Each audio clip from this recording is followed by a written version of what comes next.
कंठे यस्य विराजते हि गरलं गंगाजलं मस्तके वामांगे गिरिराजराजतनया जाया भवानी सती नन्दीस्कन्धगणादिनाथ सहितं श्रीविश्वनाथ प्रभो काशी मंदिर संस्थितो हि सततं कुर्यात् सदा मङ्गलम्।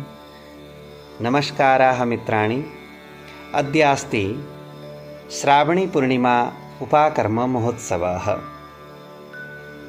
सर्वे जानन्ति एव अस्मिन्नेव दिने वयं रक्षाबन्धन महोत्सवः, उपाकर्मः तथा च संस्कृतदिवसः आचरामः। सर्वप्रथमं भवतीनां संस्कृतसमुपासकानां संस्कृतभविष्यनिर्माणसमर्थानां च कृतेः मत्पक्षतः रक्षाबन्धनमहोत्सवस्य, संस्कृतदिवसस्य तथा च उपाकर्मस्य नैकाः शुभकामनाः। मित्राणि, सम्यक् कृतं वा सम्यक् परिष्कृतम् इति संस्कृतम्। सर्वे जानन्त्येव यत् विश्वस्य उपलब्धासु भाषासु संस्कृतभाषा अन्यतमा। इयमेव भाषा सर्वासां भाषाणां जननी स्वरूपा, भारतीयसंस्कृतेः प्राणभूता तथा च धर्मदर्शनादिकानां प्रसारिका च। प्रतिवर्षे वयं श्रावणपूर्णिमायां रक्षाबन्धनम्, उपाकर्मः तथा च संस्कृतदिवसः आचरामः। मित्रों, बड़ी प्रसन्नता का विषय है कि आज हम समस्त विश्व में संस्कृत दिवस, रक्षाबंधन तथा उपाकर्म महोत्सव मना रहे हैं। सर्वप्रथम आप सबको मेरी ओर से इन तीनों दिव्य महोत्सवों की हार्दिक शुभकामनाएं। मित्रों, सर्वप्रथम हम बात करते हैं संस्कृत की।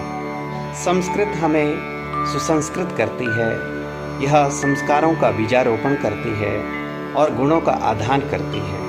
संस्कृत से ही हम अपना जीवन सुरम्य, आनंद और ज्ञान स्वरूप बना सकते हैं। संस्कृत हमारी प्राणभूता है, क्योंकि यह भाषा वैज्ञानिक भाषा है। इस भाषा को जब भी हम पढ़ते हैं, इसका उच्चारण करते हैं, एक अनंत आनंद की अनुभूति प्राप्त होती है। जब भी हम किसी श्लोक का उच्चारण करते हैं, किसी मंत्र का उच्चारण करते हैं, तो हृदय मनोमुदित होता है और मंत्रमुग्ध हो जाता है। एक अनंत प्रकार की तरंगे मन के अंदर प्रफुल्लित होने लगती हैं। मित्रों,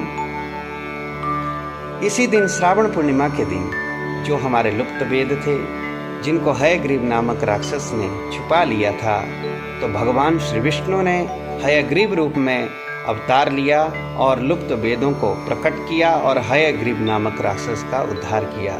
इसलिए इस पूर्णिमा को हम ज्ञान पूर्णिमा के नाम से भी जानते हैं। और इसी दिन उपाकर्म महोत्सव भी मनाया जाता है। उपाकर्म किसे कहते हैं? उपाकर्म कहते हैं इसी दिन यज्ञोपवीत संस्कार भी किया जाता है। तो प्राचीन काल में, पूर्व काल में जो हमारी सनातन परंपरा थी, जो हमारे गुरुकुल हुआ करते थे, उन गुरुकुलों में गुरु शिष्य परंपरा के अनुसार आज के ही दिन यज्ञोपवीत संस्कार किया जाता था, जिसको हम वेदारंभ संस्कार भी कहते हैं।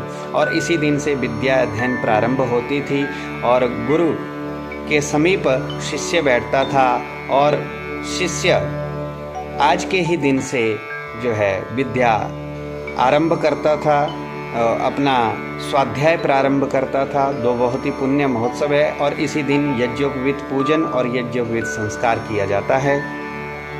तो आप से मेरा निवेदन है कि आप बड़े भाव से इस दिव्य महोत्सव को मनाएं और संस्कृत को गृहे गृहे जने जने, घर घर में और जन जन तक पहुंचाएं, क्योंकि ये संस्कृत वैज्ञानिक भाषा है और संस्कृत समस्त विश्व को वसुधैव कुटुंबकम के एक सूत्र में पिरोती है और इसी सूत्र को हम अपने जीवन में आत्मसात करते हुए, अपने जीवन को आगे बढ़ाते हुए सारे संसार में, सारे विश्व में हम संस्कृत को जन जन तक पहुंचाएं, जिससे कि हमारा भारत पुनः विश्व गुरु के उस पद पर प्रतिष्ठित हो सके। तो आप सबको एक बार पुनः मैं शुभकामनाएं देता हुआ, आज दिव्य रक्षाबंधन का भी दिव्य महोत्सव है और आज ही के दिन एक बहन भाई के हथेली पर, कलाई पर राखी बांधती है, अपने भाई की दीर्घायु की कामना करती है, अपने भाई की रक्षा के लिए कामना करती है। तो भाई बहन का प्रेम इसी प्रकार से युगांतरों तक बना रहे और सभी भाई बहन सुखी रहें, प्रसन्न रहें। और पुनः एक बार आप सबको मेरा नमस्कार, हार्दिक शुभकामनाएं। धन्यवाद।